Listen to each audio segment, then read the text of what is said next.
اللہ کے پیغمبر حضرت یوسف علیہ السلام کو ایسی بے مثال خوبصورتی اور حسن عطا کیا گیا تھا کہ تاریخ انسانی میں آج تک آپ کے حسن کی مثال دی جاتی ہے۔ شاعر اپنی شاعری اور قصہ گو اپنے قصے کہانیوں میں حضرت یوسف علیہ السلام کی خوبصورتی کا ذکر کثرت سے کرتے آئے ہیں۔ حسن اور خوبروئی کا کوئی پہلو ایسا نہ تھا جو آپ میں نہیں تھا۔ یوسف علیہ السلام کی نیک اخلاق، بردباری اور نرم مزاجی نے آپ کی حسن و خوبصورتی میں مزید اضافہ کر دیا تھا۔ کوئی شخص بھی یوسف علیہ السلام کو پہلی مرتبہ دیکھنے پر ہی آپ کا فریختہ اور حسن کا قائل ہو جاتا، مگر آپ کی اس بے مثال خوبصورتی کا ایک المناک پہلو یہ بھی تھا کہ اسی حسن کی وجہ سے آپ کی زندگی بہت سی مشکلات کا شکار ہوئی اور آپ کا حسن ہی آپ کے لیے مصائب اور آزمائشوں کا سبب بن گیا۔ حضرت یوسف علیہ السلام کے والد کا نام یعقوب علیہ السلام تھا، جو خود ایک جلیل القدر نبی تھے۔ حضرت یعقوب علیہ السلام کے 12 بیٹے تھے، لیکن یوسف علیہ السلام کی خوبصورتی اور معصومیت کی وجہ سے آپ کو ان سے زیادہ محبت تھی، اور آپ حضرت یوسف علیہ السلام کو اپنے دوسرے بیٹوں پر فوقیت دیتے تھے۔ لہٰذا حسد میں آ کر ایک دن حضرت یوسف علیہ السلام کے بھائیوں نے دور صحرا میں انہیں ایک کنویں میں پھینک دیا اور گھر آ کر یعقوب علیہ السلام کو جھوٹ بولا کہ ایک بھیڑیا انہیں چیر پھاڑ کر کھا گیا ہے۔ اس پر آپ یوسف علیہ السلام کی قمیص لے کر روتے روتے اپنے حجرے میں چلے گئے۔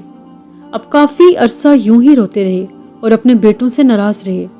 ادھر ایک قافلہ جب اس کنویں کے پاس سے گزرا تو انہوں نے حضرت یوسف علیہ السلام کو وہاں سے باہر نکالا۔ انہوں نے دیکھا کہ یہ نہایت ہی حسین و جمیل بچہ ہے، لہٰذا آپ کو مصر کے بازار میں لے گئے تاکہ انہیں بطور غلام بیچ کر کچھ رقم حاصل کر سکیں۔ عزیز مصر نے جب یوسف علیہ السلام کو دیکھا تو وہ بہت متاثر ہوا اور اچھی قیمت دے کر انہیں خرید لیا اور انہیں اپنے محل میں لے آیا۔ اس نے اپنی بیوی سے کہا کہ اس غلام کو اچھی طرح پرورش کرو۔ روایتوں میں آتا ہے کہ عزیز مصر کا اصل نام الطفیل ابن روہب تھا اور وہ مصر کا وزیر مملکت تھا، اور اس کی بیوی کا نام زلیخا تھا۔ حضرت یوسف علیہ السلام عزیز مصر کے محل میں زلیخا کی نگرانی میں پلے بڑھے اور جوان ہوئے۔ جب آپ پر عالمی شباب آیا تو خوبصورتی اور حسن میں مزید اضافہ ہو گیا۔ عالم یہ تھا کہ جو کوئی بھی آپ کے پرنور چہرے کی طرف دیکھتا تو اس پر سے نظر ہٹانا مشکل ہو جاتا۔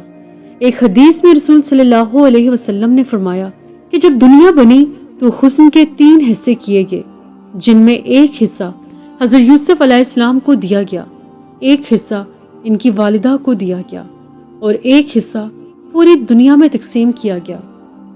عزیز مصر کی بیوی زلیخا آپ کی خوبصورتی اور حسن کے ساتھ دیانت، شرافت، پاکیزگی اور سچائی سے بھی بہت متاثر تھی، لیکن ابھی اللہ کو یوسف علیہ السلام کو مزید امتحانات سے گزارنا تھا۔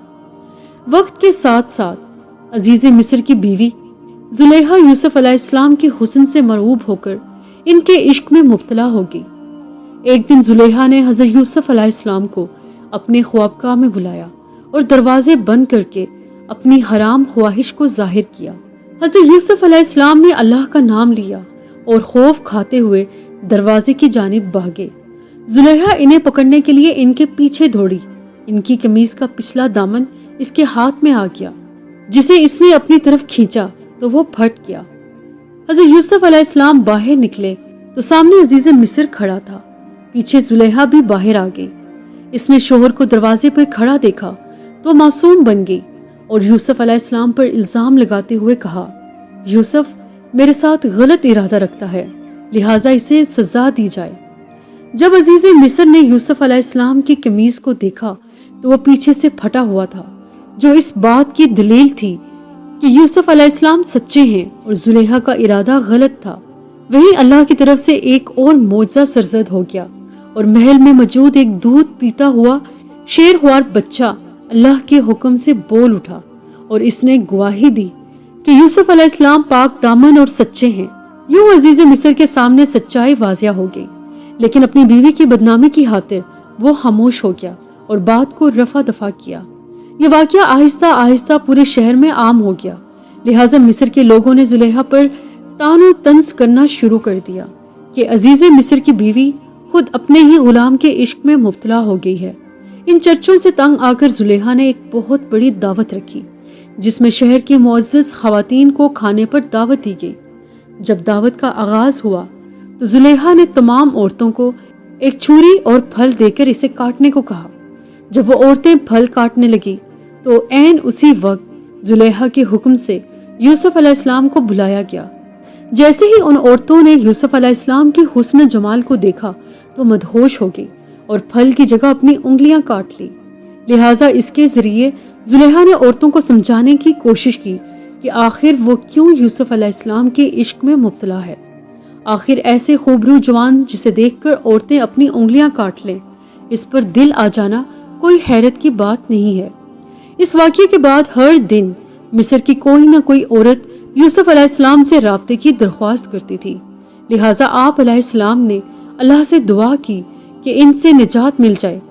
آخر کار زلیخا کے لاکھ اصرار کرنے پر بھی یوسف علیہ السلام اس کی طرف مائل نہ ہوئے اور اس کی خواہش کو رد کرتے رہے، تو عزیز مصر اور زلیخا کے حکم سے آپ کو زندان میں قید کر دیا گیا۔ یوسف علیہ السلام کی اس دعا کا ذکر اللہ نے قرآن مجید میں بھی کیا ہے۔ یوسف علیہ السلام نے کہا، اے میرے پروردگار، جس کام کی طرف وہ مجھے بلا رہی ہے اس سے بہتر تو قید خانہ ہے۔ آپ علیہ السلام تقریباً 10 برس جیل میں رہے۔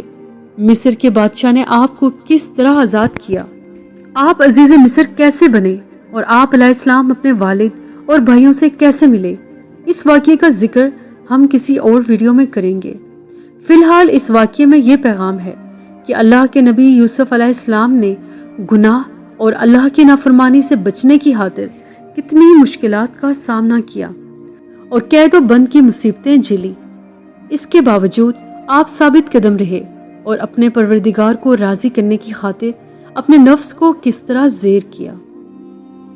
آخر میں ویڈیو کو لائک، شیئر اور سبسکرائب کرنا مت بھولیے گا۔ اللہ حافظ۔